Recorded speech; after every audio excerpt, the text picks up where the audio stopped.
اندھیرے کمرے میں 4 موم بتیاں جل رہی تھیں۔ پہلی بولی، میں امن ہوں، اب چونکہ میں مفقود ہو چلی ہوں تو بس میرا آخری وقت آن پہنچا ہے۔ اس کا شعلہ تھوڑا سا پھڑ پھڑایا اور وہ بجھ گئی۔ دوسری موم بتی بولی، میں ایمان ہوں، لوگوں کے دل سے اللہ کا خوف اٹھ گیا ہے، ایک دوسرے پر بھروسہ نہیں کرتے، تو میرا کیا ہے؟ جب دنیا میں ایمان ختم ہو گیا ہے تو میرا کیا کام؟ اس کا شعلہ اٹھا اور بجھ گیا۔ تیسری نے کہا، میں محبت ہوں، آج ایک مسلمان دوسرے مسلمان کی ٹانگ کھینچ رہا ہے، میرا اس دنیا میں اب کوئی کام نہیں بچا، اور یہ کہہ کر وہ بھی بجھ گئی۔ کمرے میں بہت اندھیرا ہو گیا اور غم و الم کے سائے دیواروں اور جھروکوں پر منڈلانے لگے۔ اتنے میں ایک معصوم بچہ کمرے میں داخل ہوا اور اندھیرا دیکھ کر سہم گیا۔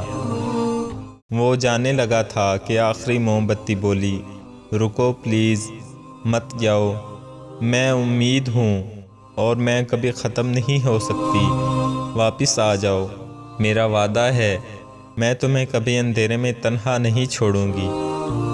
بچے نے سنا تو مسکرایا اور واپس آ گیا۔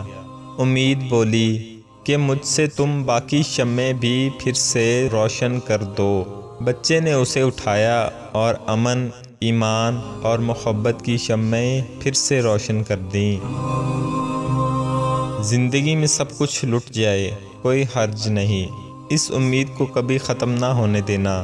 مسلمان پر مایوسی حرام ہے، اچھا وقت بھی آئے گا اور ہم دیکھیں گے۔ بچہ گیا اور دعا کے لیے ہاتھ اٹھائے اور اس سے بولا، جو ہر شے کا خالق ہے، تیرا شکر ہے تو نے امید بنائی اور اس کو میرے دل میں ڈال دیا۔ بے شک تو امن کا بادشاہ ہے، میں تجھ پر اور صرف تجھ پر ایمان رکھتا ہوں اور تجھی سے محبت کرتا ہوں۔ میرے دل میں امید کی شمع سدا روشن رکھنا اور مجھے جہالت کے اندھیروں سے حفاظت دے، آمین۔